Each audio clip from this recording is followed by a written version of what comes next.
In block 6-4 and 7-2, we use this tent stripe.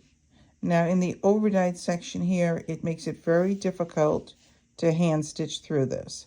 So what I have done is I've machine pieced 2 pieces together and then made my own hexagon template paper piece using an envelope that I had, cut it apart, and then thread basted it.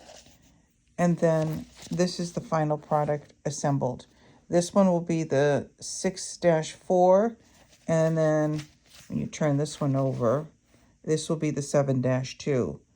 If I have enough fabric and I know it's going to be used in a future block, I will prep these blocks ahead of time because I have the fabric, I have the time, and I have the pieces, so might as well get it going. So following is a little bit of a tutorial on how to match up the stripes as best we can and finish the block. There you go. Happy sewing. I've cut 2 pieces of that striped fabric, matching up as best I could. These are about 4 by 6.5. So I matched them up pretty good. I was going to glue them, but I thought, oh, I'll just try winging it because I get plenty of fabric. And I stitched them together, if I can get that opened so you guys can see. And it looks pretty darn good. So now I'm going to take this, and I believe I'm going to make 1 whole hexie using this as a measurement. And then I'll cut it out as 1 unit to piece into the block. So avoiding sewing these stripes together, the overprinting part of it makes it a lot easier. Doing it by machine, oh my goodness, my quilt won't be 100% hand pieced, but that's okay with me because this is a bear to work with.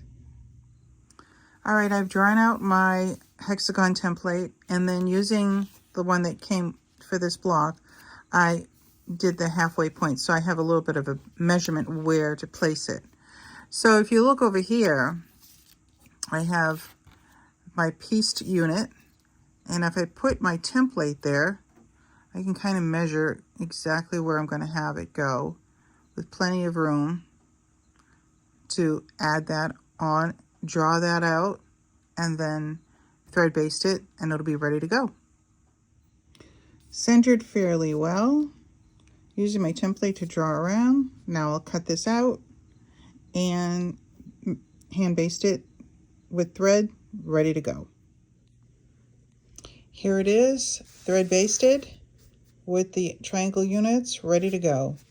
So that makes it a lot easier for my hands to machine stitch this section and then assemble it ready to go into the block. That's it. Happy piecing.